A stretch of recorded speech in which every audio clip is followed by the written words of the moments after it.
नमस्कार। जून 2025 की वो शाम जब कतर का आसमान अचानक मिसाइलों की रोशनी और धमाकों से गूंज उठा था। जी, वो अमेरिका के अल उदैद एयरबेस पर ईरान का हमला था। बिल्कुल। लेकिन सवाल ये उठता है कि क्या ये वाकई एक विनाशकारी हमला था या फिर इसके पीछे कोई गहरा संदेश छिपा हुआ था? हाँ, इसी की हम आज गहराई से पड़ताल करेंगे।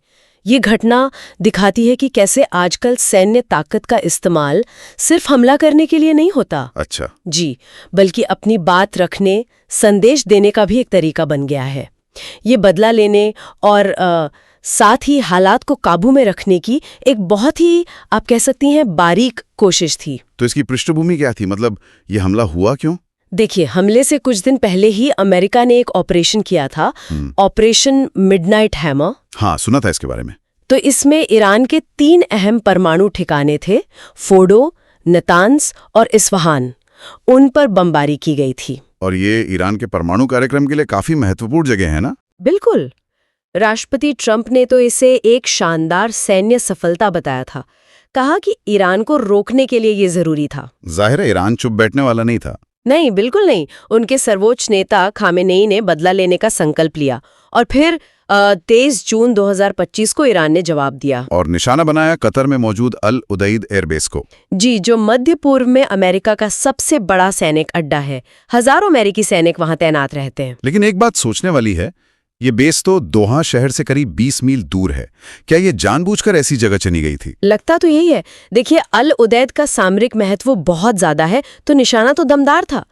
लेकिन शहर से दूरी शायद ये इशारा था कि वो आम नागरिकों को नुकसान नहीं पहुंचाना चाहते। बड़े पैमाने पर तबाही उनका मकसद नहीं था शायद। और इससे भी ज्यादा दिलचस्प बात तो ये थी कि उन्होंने हमले से पहले खबर दे दी थी। हाँ, ये बहुत अजीब था। ईरान ने कतर को पहले ही बता दिया था, और तो और अमेरिकी स्पेस फोर्स ने भी वो चेतावनी जारी कर दी थी। हमला करने से पहले बता देना, ये तो इससे तो हमले का सारा असर ही खत्म हो गया होगा। यही तो बात समझने वाली है। ये इस घटना का सबसे दिलचस्प पहलू है। कैसे? देखिए, खबर मिलने से अमेरिका को अपने विमान, जो जरूरी साजो सामान था, वो सब हटाने का वक्त मिल गया। कतर ने अपना हवाई क्षेत्र बंद कर दिया। अच्छा। फिर शाम को करीब 7:30 बजे ईरान ने 19 बैलिस्टिक मिसाइलें दागी। 19? और फिर क्या हुआ? क्या वो बेस तक पहुंची? यहीं पर कतर का जो डिफेंस सिस्टम था उसने कमाल कर दिया। 18 मिसाइलों को तो हवा में ही रोक दिया गया, इंटरसेप्ट कर लिया। 18 को? यानी सिर्फ एक गिरी? जी हाँ, सिर्फ एक मिसाइल बेस के अंदर गिरी और उससे भी नुकसान बहुत ही कम हुआ, ना के बराबर। और सबसे जरूरी बात, कोई जानी नुकसान नहीं, बिल्कुल नहीं। कोई अमेरिकी या कतरी नागरिक हताहत नहीं हुआ। तो फिर ईरान ने इसे क्या कहा? इतनी कम क्षति के बाद वो इसे अपनी जीत कैसे बता सकते थे? उन्होंने इसे नाम दिया ऑपरेशन फतेह का ऐलान, मतलब जीत की घोषणा। फतेह का ऐलान? हाँ, और कहा कि यह अमेरिकी हमले का एक विनाशकारी और शक्तिशाली जवाब है। साथ में ये भी जोड़ा कि मिसाइलों की संख्या यानी 19 उतनी ही है जितने बम अमेरिका ने गिराए थे। अच्छा, तो ये एक तरह का प्रतीकात्मक हिसाब बराबर करना था। बिल्कुल, दिखाने के लिए कि हम भी जवाब दे सकते हैं और हमने बराबर का जवाब दिया है। तो फिर अमेरिका की क्या प्रतिक्रिया थी? राष्ट्रपति ट्रंप ने क्या कहा इस कमजोर हमले पर? ट्रंप का अंदाज तो वही था।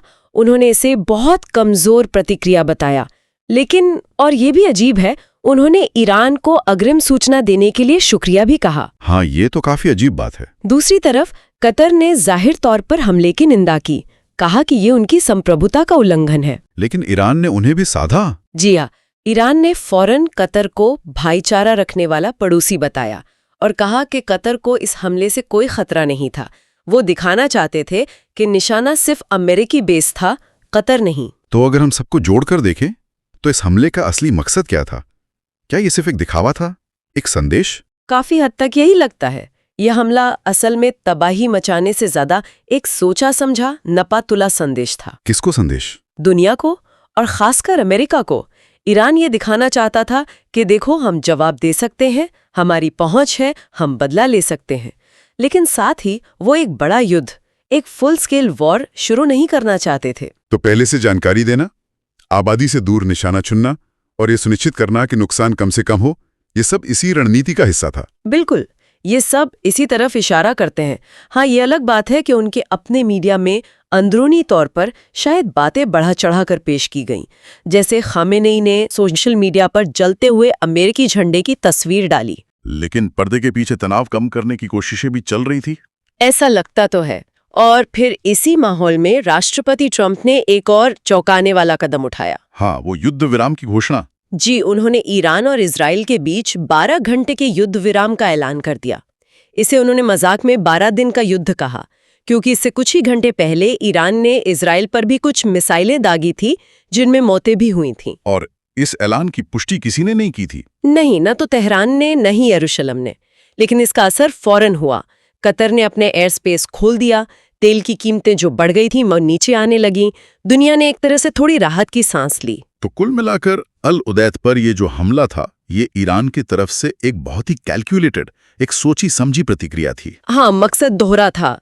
अपनी ताकत भी दिखानी थी और बड़े टकराव से बचना भी था। ये दिखाता है कि कैसे आजकल लड़ाइयां सिर्फ मैदान पर नहीं, बल्कि संदेशों और संकेतों से भी लड़ी जाती हैं। बिल्कुल, ये आधुनिक संघर्षों का एक नया पहलू है, जहां सैन्य कार्रवाई कूटनीति और संदेश भेजने का एक औजार बन जाती है।